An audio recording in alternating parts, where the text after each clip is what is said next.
Ассаламу алейкум туугандар. Өткөндө хопс боюнча анкета толтургансыздар, эсиңиздерде болсо. Кирип текшерип коюңуздар. 2 адам жазды бизге.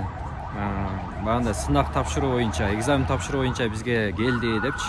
12 январда тапшырышат экен. Сиздердики ар кандай болуп калышы мүмкүн.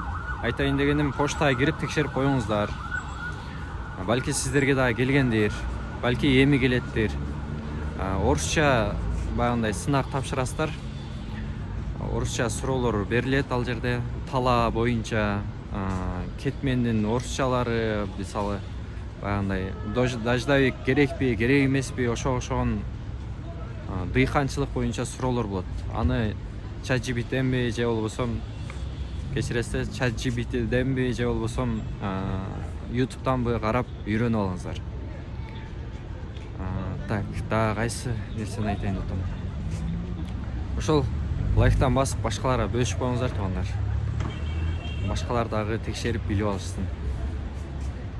Тынч болуңуздар. Бул 3-чү этабы болсо, собеседование болот, эгер өткөн болсоңуздар. Ал январдын аяктары болот да. Январдын аяктарында сиздерди Бишкекке чакырат. Анан живой тирүү мындай экзамен тапшырасыздар ал жерде. Суроолорду берет, жеңил эле суроолорду берет. Ошол эсен аман өтүп алыңыздар, тынч болуңуздар туугандар. Ассаламу алейкум.